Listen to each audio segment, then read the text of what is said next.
지난주 우리 증시 정말 대단했죠? 엄청난 급등 뒤에는 사실 딱 하나의 거대한 힘이 숨어 있었습니다.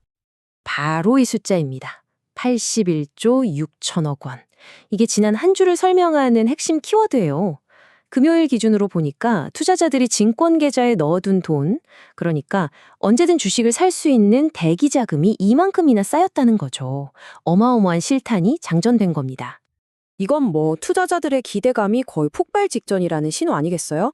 이 엄청난 돈이 지금 시장의 판을 완전히 흔들고 있습니다.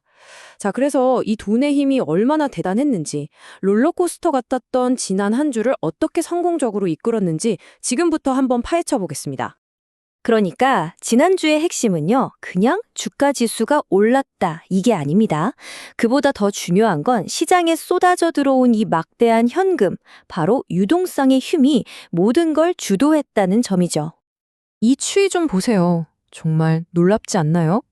월요일에 78조 원대였던 예탁금이 수요일에 80조를 넘더니 금요일은 81조 6천억 원까지 불어납니다.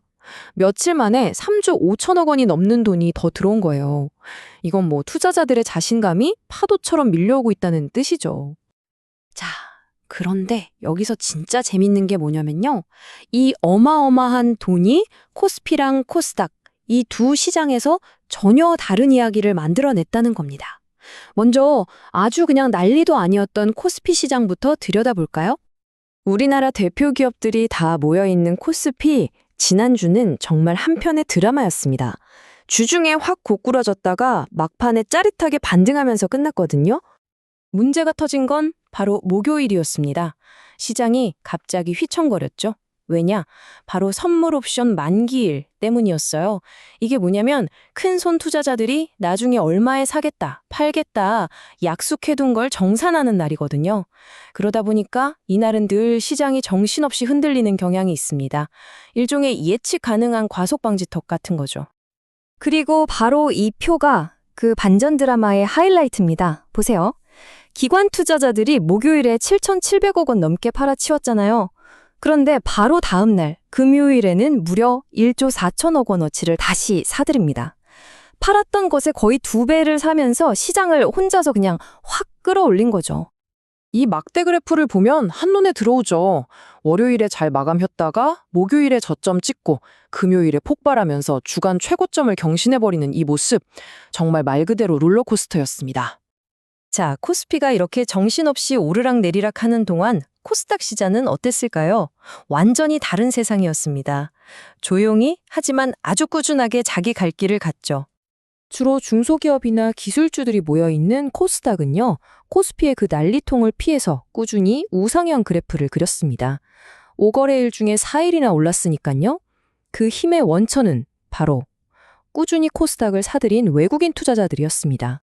자, 그럼 정리해볼까요? 지난주 시장을 쥐락펴락한 핵심 플레이어는 과연 누구였을까요?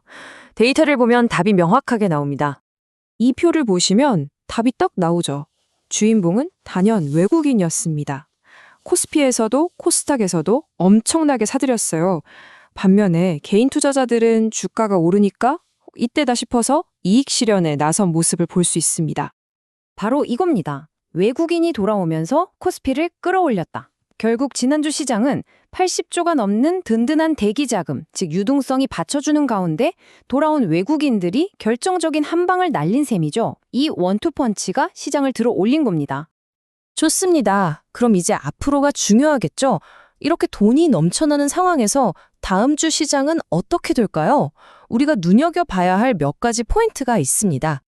첫째, 코스피가 4,200이라는 중요한 저항선을 뚫어낼 수 있을지, 이게 관전 포인트고요. 둘째, 변수가 있습니다. 매년 연말이면 나오는 대주주 양도세 회피 물량이에요.